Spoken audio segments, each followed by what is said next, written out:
आज हम आपको एक बड़े घटनाक्रम के बारे में बताने जा रहे हैं जो बांग्लादेश और भारत के रिश्तों पर गहरा असर डाल सकता है। हाल ही में बांग्लादेश में शेख हसीना के देश छोड़ने के बाद बनी अंतरिम सरकार ने कई बड़े बदलाव किए हैं, जिससे देश की पूरी मशीनरी बदल चुकी है। लेकिन इसके साथ ही एक और बड़ी खबर सामने आई है। अडानी ग्रुप ने बांग्लादेश को $500 मिलियन के बकाया भुगतान को लेकर चेतावनी दी है। अगर ये बकाया भुगतान नहीं किया गया तो बांग्लादेश को मिलने वाली बिजली की सप्लाई बंद हो सकती है। इस वीडियो में हम आपको बताएंगे कि कैसे बांग्लादेश की नई सरकार भारत के साथ संबंध सुधारने की कोशिश कर रही है और क्या इसका असर बांग्लादेश की जनता पर पड़ेगा। साथ ही जानेंगे कि अंतरिम सरकार ने अब तक क्या क्या कदम उठाए हैं और कैसे कट्टरपंथियों के दबाव में कई महत्वपूर्ण फैसले लिए जा रहे हैं। तो दोस्तों, हमारे साथ बने रहें और इस वीडियो को अंत तक जरूर देखें। तो चलिए शुरू करते हैं। दोस्तों, बांग्लादेश में शेख हसीना के देश छोड़ने के बाद बनी अंतरिम सरकार को आज 1 महीना पूरा हो चुका। जन विद्रोह और अशांति के बाद अंतरिम सरकार ने 1 महीने के भीतर देश की पूरी मशीनरी को बदल दिया है। जहां राजधानी ढाका में अंतरिम सरकार के गठन के बाद से ही हालात सामान्य हो गए। इस बीच यूनुस सरकार के कट्टरपंथी समर्थक जमात इस्लाम पार्टी ने रविंद्रनाथ टैगोर के लिखे बांग्लादेश के राष्ट्रगान अमार सोनार बांग्ला को बदलने की आवाज तेज कर दी है। हालांकि अंतरिम सरकार में धार्मिक मामलों के मंत्री खालिद हुसैन ने राष्ट्रगान बदलने से इनकार किया है। हालांकि जानकारों का कहना है कि अंतरिम सरकार संविधान बदलने के लिए रिटायर्ड फौजी अफसरों की कमेटी बना चुकी है। फौज समर्थित अंतरिम सरकार आने वाले दिनों में बांग्लादेश के स्वतंत्रता संग्राम से जड़ प्रतीकों को खत्म करेगी। छात्र आंदोलन में बंग बंधु मुजीबुर रहमान की प्रतिमा गिराई जा चुकी। ऐसे में राष्ट्रगान बदलने पर कोई आश्चर्य नहीं होना चाहिए। मंत्रालयों से लेकर यूनिवर्सिटी तक कट्टरपंथी हावी नई सरकार ने पूर्व पीएम शेख हसीना की तरफ से नियुक्त किए गए सभी शीर्ष अधिकारियों को हटा दिया गया है। इसके अलावा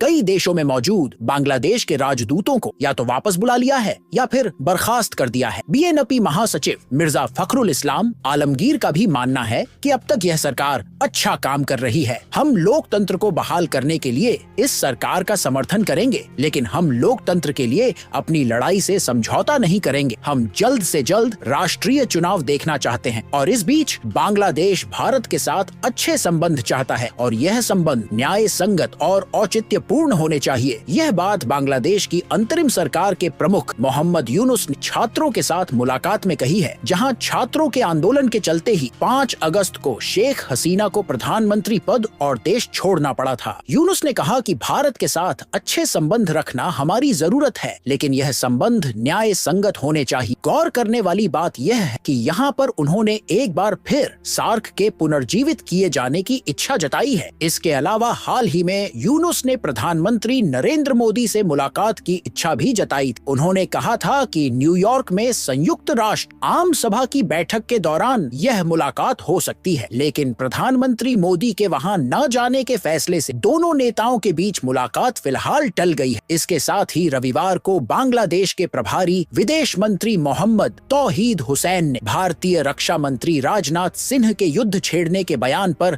आश्चर्य जताया और एक सवाल के जवाब में कहा वह क्षेत्र में युद्ध की फिलहाल कोई आशंका नहीं देख रहे हैं, लेकिन बांग्लादेश में सरकार ने दुर्गा पूजा के दौरान सांप्रदायिक अशांति की कोशिश होने की आशंका जताई है। इसके लिए प्रशासन को सतर्क करने के साथ ही कट्टरपंथियों को चेतावनी दी गई है कि उन्होंने सौहार्द को नुकसान पहुंचाने वाला कोई कदम उठाया तो उनके खिलाफ कड़ी कार्रवाई की जाएगी। यह बात धार्मिक मामलों के मंत्री खालिद हुसैन राजशाही जिले में काली मंदिर के दौरे में कही है। बताते चले, बांग्लादेश में 9 अक्टूबर से 13 अक्टूबर तक दुर्गा पूजा का आयोजन होगा और आपको बता दें, देश की 8 हिंदू आबादी दुर्गा पूजा को बड़े धूमधाम से मनाती है और देश भर में पांडाल सजाए जाते हैं। लेकिन इस बीच एक बड़ी खबर आ रही है जिसके मुताबिक भारत ने एक बांग्लादेशी को 7 साल की सजा सुनाई है। दरअसल भारत में लंबे समय से बांग्लादेशी घुसपैठियों को लेकर चिंता जाहिर की जा रही है, तो इन घुसपैठियों को लेकर सरकार भी चिंतित है। वहीं पश्चिम बंगाल के साथ देश के दूसरे राज्यों में भी बड़े पैमाने पर बांग्लादेशी नागरिक रह रहे हैं। लेकिन इस बीच एमपी के दमोह में एक ऐसे ही बांग्लादेशी घुसपैठिए को कोर्ट ने 7 साल की सजा सुनाई है। इस बांग्लादेशी नागरिक ने भारत में रहते हुए भारत की नागरिकता संबंधी तमाम दस्तावेज फर्जी तरीके से बनाए थे और आराम से रह रहा था। बांग्लादेशी नागरिक उस वक्त पकड़ा गया जब उसने पासपोर्ट बनवाया और फिर उस पासपोर्ट पर कर बांग्लादेश की यात्रा की कोशिश की। पर इस बीच एक और खबर आ रही है जिसने बांग्लादेश को खासा परेशान कर दिया है। बात यह है कि अडानी ग्रुप के चेयरमैन गौतम अडानी ने बांग्लादेश की नई अंतरिम सरकार को चेतावनी दे डाली है और यह चेतावनी अडानी ग्रुप को दिए जाने वाले पेमेंट में देरी के कारण दी है। दरअसल अडानी ग्रुप बांग्लादेश को बिजली सप्लाई करता है। बांग्लादेश सरकार के पास अडानी ग्रुप के $500 मिलियन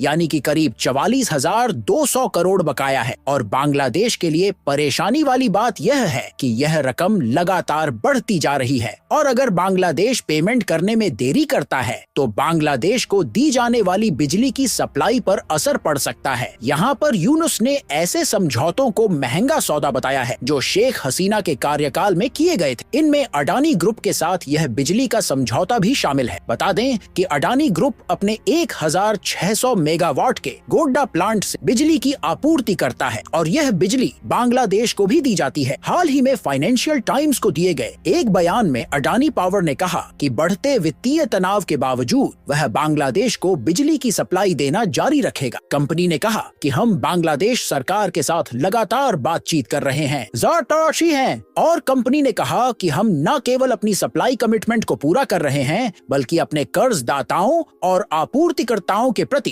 कमिटमेंट को भी पूरा कर रहे हैं। कंपनी ने कहा कि वर्तमान में हमारा गोड्डा प्लांट भारतीय ग्रिड से जुड़ा हुआ नहीं है। ऐसे में किसी वैकल्पिक आपूर्ति बाजार की तलाश करने का कोई सवाल ही नहीं है। यहाँ पर अंतरिम सरकार अपनी अर्थव्यवस्था को स्थिर करने के लिए वर्ल्ड बैंक सहित अंतर्राष्ट्रीय कर दाताओं से वित्तीय सहायता मांग रही है, लेकिन अभी तक विदेश नीति पर नई सरकार ने पत्ते नहीं खोले हैं। लेकिन यह साफ है कि वे अमेरिका के पक्ष में होंगे और नई सरकार अब पाकिस्तान की ओर झुकेगी। चीन से संबंध बने रहेंगे और भारत प्राथमिकता सूची में होगा। लेकिन हसीना विवाद का विषय है। पर बांग्लादेश के लिए अच्छी खबर यह है कि ढाका सहित कई शहरों में फैली गारमेंट इंडस्ट्री की अधिकांश यूनिट फिर सक्रिय हो चुकी है। तो दोस्तों, जहां एक तरफ बांग्लादेश पीएम मोदी से मिलने की राह देख रहा है, वहीं कई सारी अंतर्राष्ट्रीय कर्ज दाताओं से वित्तीय सहायता की गुहार भी लगा रहा है। लेकिन बांग्लादेश अगर अडानी का बकाया नहीं देता है तो इस बात की उम्मीद है कि बांग्लादेश की बिजली आपूर्ति बंद हो सकती है। वैसे आपको क्या लगता है, क्या बांग्लादेश की बिजली आपूर्ति बंद हो जाएगी या फिर भारत इसे सक्रिय रखेगा? अपनी राय कमेंट बॉक्स में जरूर दे और आपको वीडियो पसंद आई हो तो वीडियो को लाइक जरूर करना और आप ये भी हमें कमेंट बॉक्स में जरूर बताना